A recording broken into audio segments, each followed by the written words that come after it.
வில்லோமீர் என்ற அழகான மாயாஜால ராஜ்யத்தின் உள்ளே ஆறுகள் சோடா பாப் போல மின்னும், மேகங்கள் பஞ்சு மிட்டாய்களைப் போல தோன்றின. அந்த ராஜ்யத்தில் ஒரு வித்தியாசமான டிராகன் வாழ்ந்து வந்தது. அதன் பெயர் பிளிக்கர்.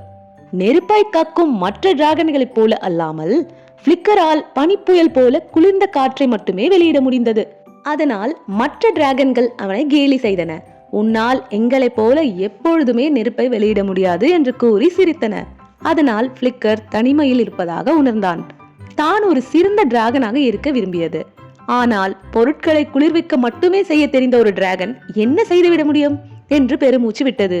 அன்று ராஜ்யத்தின் மிகப்பெரிய கொண்டாட்டமான வருடாந்திர திருவிழா ஸ்பிரிங்கிள்ஸ் கோட்டையில் நடைபெற்றது. நித்திய சுவைகளை நீரூற்றிலிருந்து எடுக்கப்பட்ட ராஜ்யத்தின் புகழ்பெற்ற மாயாஜால ஐஸ்கிரீமை ருசிக்க மக்கள் வெகு தூரம் பயணம் செய்து வந்திருந்தனர். ஆனால் அன்றோ சூரியனுடைய வெப்பம் சுட்டெரித்துக் கொண்டு இருந்தது. ஆகையால் எல்லா ஐஸ்கிரீமும் உருக ஆரம்பித்தன. வாஃபிள் கூம்புகள் தோய்வடைந்தன. சாக்லேட் உருகி நதியாக மாறியது. உதவி, நாங்கள் உருகிக் கொண்டிருக்கிறோம், எங்களை காப்பாற்றுங்கள் என்று ஐஸ்கிரீம் கூம்புகள் கத்தின. அந்த நாட்டின் மன்னர் விரக்தியில் உறைந்தார். ஐஸ்கிரீம் இல்லை என்றால் திருவிழாவே பாழாகிவிடும், நாம் என்ன செய்ய போகிறோம் என்று சோகத்துடன் தனக்குள் கேட்டுக்கொண்டார் மன்னர். இதை யாராவது சரி செய்ய முடியுமா என்று கேட்டார். எனக்கு ஒரு யோசனை என்று பிளிக்கர் முன்வந்தது.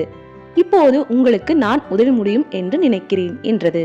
அதற்கு அந்த மன்னர், நீ ஒரு குளிர் டிராகன், நீ சுவாசித்தால் நெருப்பு மட்டுமே வருமல்லவா, உன்னால் எப்படி உதவ முடியும் என்று ஆச்சரியத்துடன் கேட்டார். இதை கேட்டு பிளிக்கர் சிரித்தது. உடனே பிளிக்கர் ஒரு ஆழ்ந்த மூச்சை எடுத்து விட்டது. உடனே காற்றில் சுழன்று ஒரு பெரிய பனிக்கட்டி உருவானது.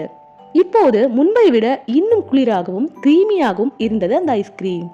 வாஃபிள் கூம்புகள் மீண்டும் நிமிர்ந்து நின்றன. சாக்லேட் நதி உறைந்து பட் ஸ்டைலாக மாறியது. மார்ஷ்மெலோ சண்டேக்கள் குழு குழுவென்று அழகாக காட்சியளித்தன.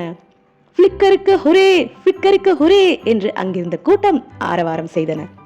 மன்னர் பிளிக்கரின் தலையில் ஒரு தங்க ஐஸ்கிரீம் கிரீடத்தை வைத்து, இன்று முதல் நீ ஒரு ராயல் ஐஸ்கிரீம் டிராகனாக இருப்பாய் என்றார். இனி பிளிக்கர் ஒருபோதும் தனிமைப்படுத்தப்படவில்லை. ஒவ்வொரு பண்டிகையின் போதும் பிளிக்கர் முழு ராஜ்யத்திற்கும் உறைந்த சுவையான விருந்துகளை செய்து கொடுத்தது. எல்லோரும் பிளிக்கரை கொண்டாடினர். தான் வித்தியாசமாக இருப்பது தன்னை மிகவும் சிறப்பு வாய்ந்தவராக ஆக்கியது என்பதை பிளிக்கர் அறிந்து கொண்டது. கதையின் நீதி, நாம் எப்போதும் தனி திறமையுடன் தான் படைக்கப்பட்டிருக்கிறோம் என்பதை நாம் உணர்ந்து அதற்கேற்ப செயல்பட்டால் வெற்றி நிச்சயம்.